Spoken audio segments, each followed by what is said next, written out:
Israel's military says there are both civilians and Israeli soldiers who were taken captive and spirited over the border into Gaza. In just the last few minutes, there has been a statement from the Hamas's so-called military wing saying that the number of Israeli captives is far greater than the Israeli government is letting on.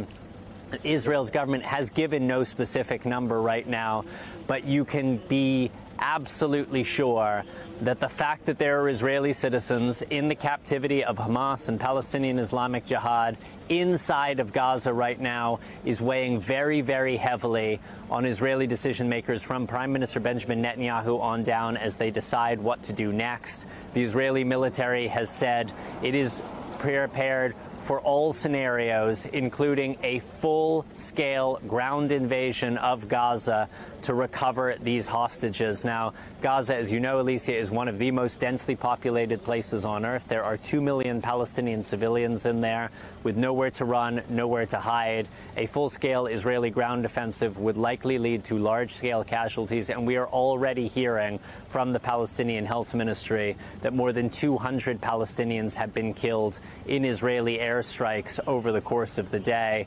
And the fear here is that these may be only the opening losses of what could be a very long and very bloody war here. Alicia. Indeed. Richard Engel, why is Hamas blaming this attack on Israel?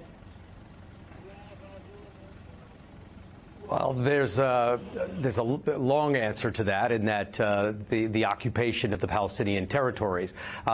When you go to Gaza, Gaza is often compared to the world's biggest open-air prison, or it's described as the world's biggest open-air prison.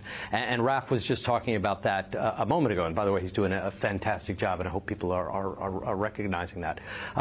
The area has two cities. It has Han Yunis and Gaza City. The rest of it is sort of desert and farmland.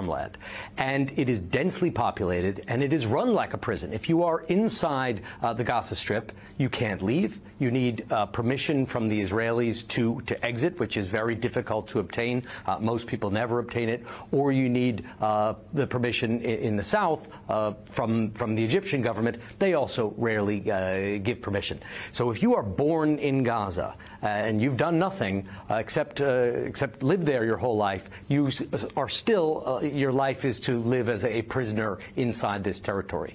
So the amount of frustration, the amount of hopelessness, the amount of rage and anger that is there is directed at Israel. And that's why when people who are there say we are delivering, or Hamas can claim that it is delivering the vengeance and delivering the punishment against the jailers, against the occupiers that the people of the Gaza Strip crave. So that's why they frame this as an act even of self-defense, that they are breaking out of their confines in order to show their oppressors, to give them a taste of their own medicine. That's Hamas's argument. Hamas is considered an international terrorist group by many countries, including the United States, but that is the way that they present themselves. And the leader of Hamas, the political leader who's here in Istanbul today, made that argument. He went on Al Jazeera after praising this military operation this morning and said that it was carried out for Muslims around the world and for people across the Middle East who support the Palestinian people, who want the Palestinian people to be free. And he said that this is just the beginning. So we are heading toward an escalation. Netanyahu said there will be revenge. He's calling up reservists. The leadership of Hamas is talking about taking this even further. And as Raf is talking about, there's helicopter gunships firing machine guns right as we're doing this report. So where it's going toward escalation, it's going toward a greater war, but how it unfolds is very difficult to know because of all of these hostages.